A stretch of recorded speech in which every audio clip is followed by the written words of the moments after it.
નમસ્કાર વિદ્યાર્થી મિત્રો, ધોરણ 6 વિષય અંગ્રેજીની અંદર ગ્રામરનો ચોથો ટોપિક જે છે એડજેક્ટિવ.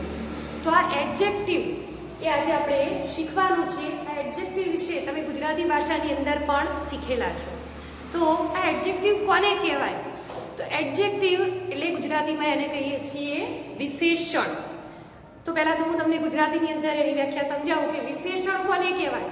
તો નામના અર્થમાં વધારો કરતા અથવા તો નામની અર્થની અંદર વધારો કરતા શબ્દને, એની વિશેષતા દર્શાવતા શબ્દને શું કહીએ છીએ?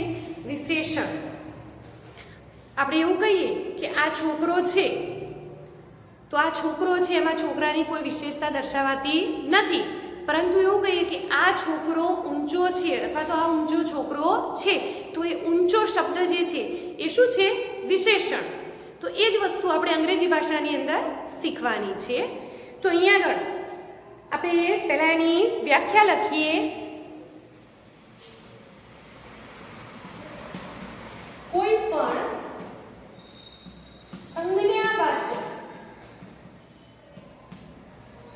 કોઈ પણ સંજ્ઞાવાચક કે સામાન્ય નામની પહેલા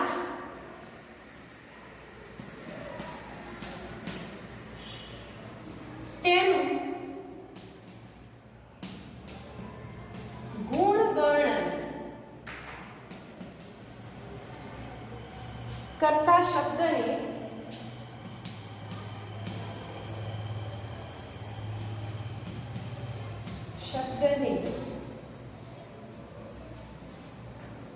વિશેષણ, આપણે અહીંયા લખીએ એડજેક્ટિવ કહે છે.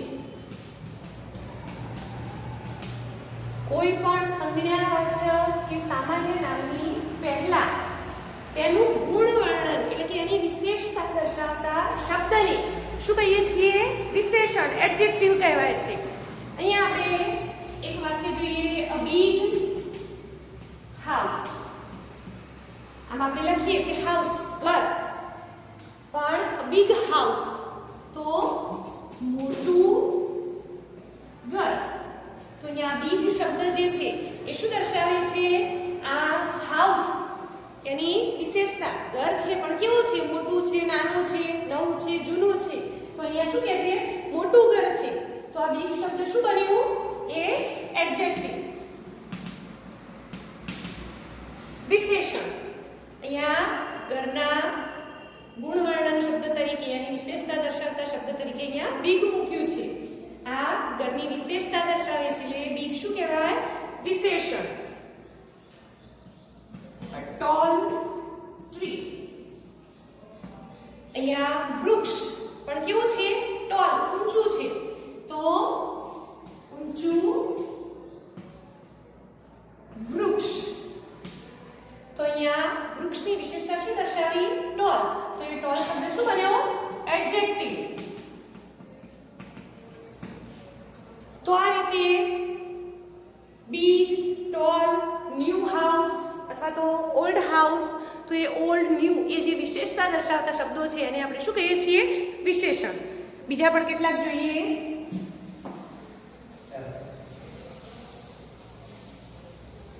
હવે અહીંયા આપણે એક આખું વાક્ય જોઈએ. This is a new bicycle. This is a new bicycle. આ સાયકલ, સોરી, આ નવી સાયકલ છે. નવી સાયકલ છે. અહીંયા આગળ this is a new bicycle. Cycle તો છે જ, પણ કેવી છે? નવી. તો આ ન્યૂ શબ્દ જે છે એ શું દર્શાવે છે? સાયકલની વિશેષતા બતાવે છે. એનું ગુણવર્ણન અહીંયા આપણે લખ્યું ને, ગુણવર્ણન. તો એ શું થયું? વિશેષણ, એડજેક્ટિવ. તો આ રીતે વાક્યની અંદર એડજેક્ટિવનો ઉપયોગ થાય છે. એની વાક્ય રચના પણ બે રીતે એનો ઉપયોગ થાય છે. તો બંને રીતેની વાક્ય રચના હું તમને શીખવીશ. બીજું વાક્ય જોઈએ.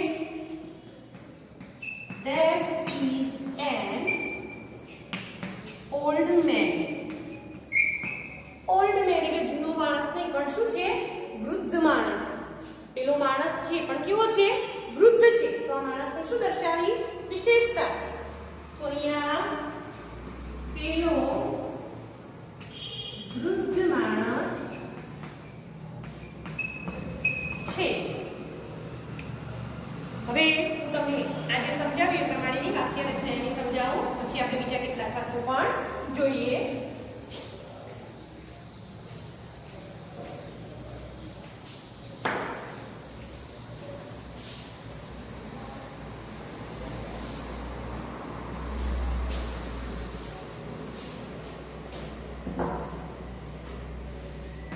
વાક્ય રચનાની અંદર બે પ્રકારે આપણે એડજેક્ટિવનો ઉપયોગ કરીશું. તો સૌપ્રથમ જે રીતે કરવાના છીએ એની વાક્ય રચના શીખવું છું, જેની અંદર આપણે એ અને એન આર્ટિકલનો ઉપયોગ કરીશું. તો વાક્ય રચના સૌપ્રથમ ધીસ અથવા તો ધેટ, પછી એ જ પ્રમાણે ઇઝ પ્લસ એ અથવા એન આર્ટિકલ જે પ્રમાણે નામ હોય એ પ્રમાણે એ કે એન આર્ટિકલનો ઉપયોગ થાય છે, પ્લસ એડજેક્ટિવ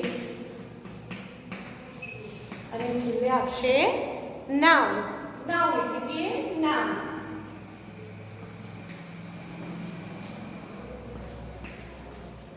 ધીસ અથવા તો ધેટ, પછી ઇઝ, એ કે એન આર્ટિકલ, એડજેક્ટિવ અને નામ. આપણે પહેલા વાક્ય લખ્યું હતું એ આપણે ફરી જોઈએ. This is a new car. અહીંયા જુઓ, આ this, આ is, પછી એક એન આર્ટિકલ. તો જે પ્રમાણે આપણે અહીંયા એડજેક્ટિવ મૂકીએ એ પ્રમાણે એની સાથે એક એન આર્ટિકલ મુકાય. ઓલ્ડ મૂક્યું હોય તો એન આર્ટિકલ મુકાય, ન્યૂ છે તો a new car. This is a new car.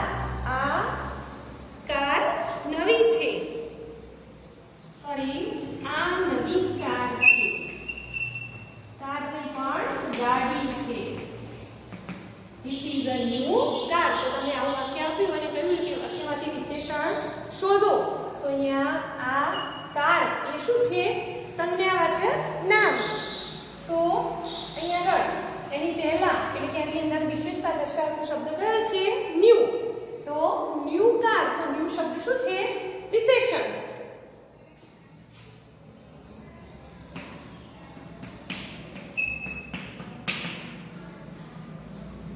That is a thick book. હવે પુસ્તક જાડું હોય તો એના માટે ફેટ એ વિશેષણ ના મૂકી શકાય, પણ શું મુકાય? thick. This is a thick book. આ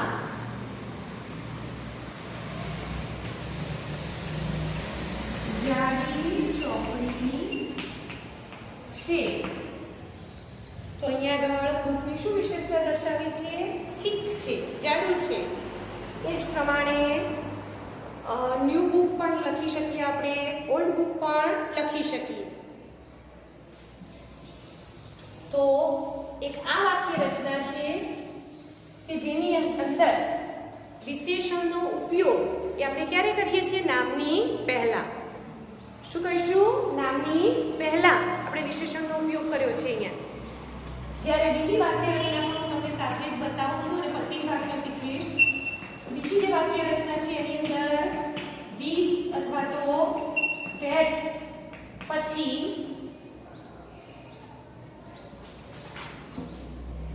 નામ મૂકવાનું છે, જે નામ આપણે અહીંયા છેલ્લે મૂક્યું છે.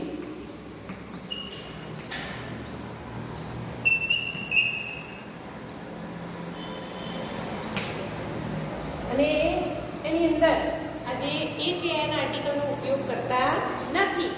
તો વર્બ એટલે કે જે આપણે અહીંયા ક્રિયાપદ મૂક્યું છે અને એડજેક્ટિવ એટલે એક એડજેક્ટિવનો ઉપયોગ આપણે નામની પહેલા કરીએ છીએ, જ્યારે બીજી રીતે એનો ઉપયોગ એ વાક્યના અંતે કરીએ છીએ. અહીંયા આગળનું વાક્ય પણ આપણે રાખીએ છીએ.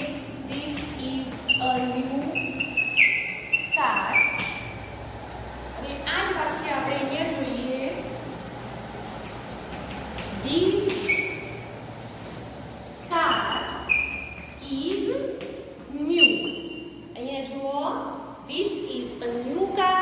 તો અહીંયા આ ન્યૂ એ વિશેષણ નામની પહેલા મુકાયું છે, જ્યારે આ વાક્ય પણ સાચું જ છે.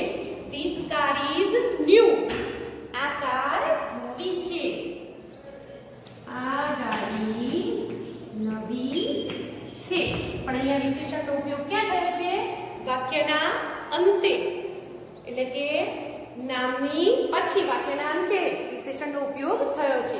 આ બંને રીતે આપણે વિશેષણનો ઉપયોગ કરી શકીએ છીએ. તો હવે આપણે પહેલા એટલે કે આ પહેલી વાક્ય રચના જે છે એ પ્રમાણે બીજા કેટલાક વાક્યો પણ જોઈ લઈએ, તમને વધારે સમજાઈ જાય. પછી બીજી વાક્ય રચના પ્રમાણે જોઈએ.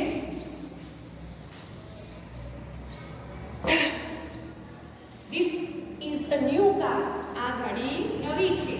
બીજું કોઈ વાક્ય જોઈએ. That is a red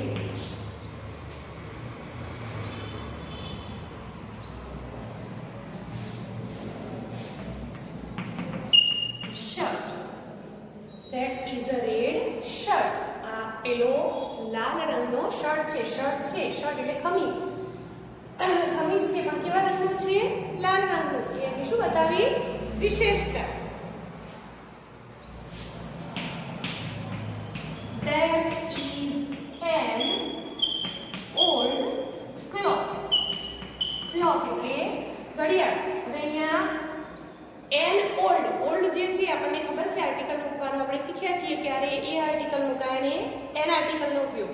તો એ પ્રમાણે વિશેષણ પ્રમાણે એ કે એન આર્ટિકલનો ઉપયોગ કરવાનો છે. તો અહીંયા ઓલ્ડ વિશેષણ છે તો શું મુકાય? An old clock. પેલી જૂની ઘડિયાળ છે. This is a big tree. આ મોટું વૃક્ષ છે.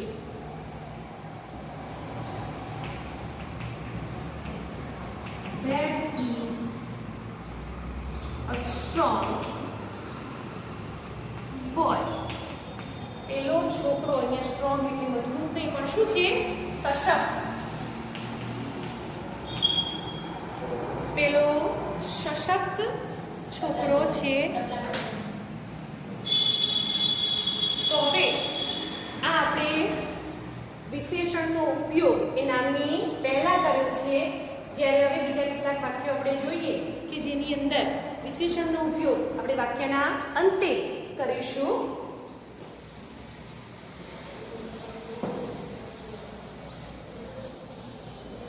તમને ગ્રામરની અંદર પણ આવા જ કેટલાક વાક્યો આપેલા છે, એનો પણ તમારે અભ્યાસ કરવાનો.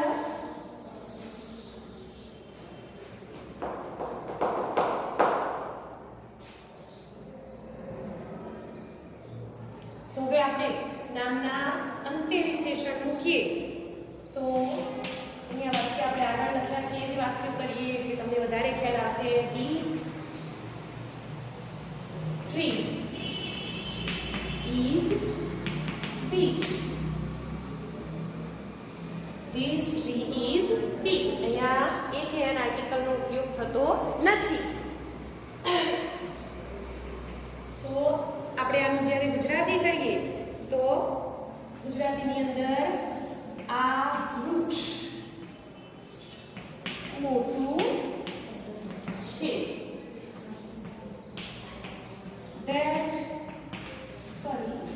That bicycle is new.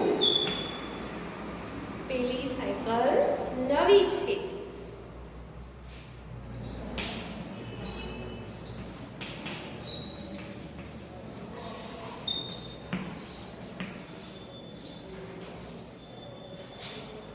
ત્રીજું વાક્ય જોઈએ. This book is thick. એના એ વાક્યોથી તમને વધારે ખ્યાલ આવશે. અહીંયા વાક્યના અંતે જે વિશેષણનો ઉપયોગ આપણે નામની પહેલા કર્યો હતો એની પહેલા આર્ટિકલ મૂક્યો હતો તો એ જ વિશેષણ વાક્યના અંતે મૂકીએ તો આર્ટિકલ નીકળી જાય છે. This book is thick. પેલું પુસ્તક જાડું છે. સોરી, અહીંયા આપણે this મૂક્યું છે એટલે આ પુસ્તક જરૂર છે. ચોથું વાક્ય જોઈએ ભાઈ. That man is strong. પેલો માણસ સશક્ત છે.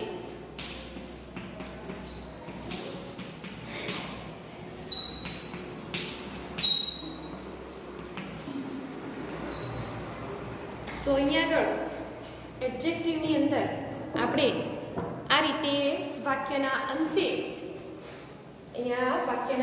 વિશેષણનો ઉપયોગ કરીએ છીએ અને નામની પહેલાં પણ વિશેષણનો ઉપયોગ કરીએ છીએ.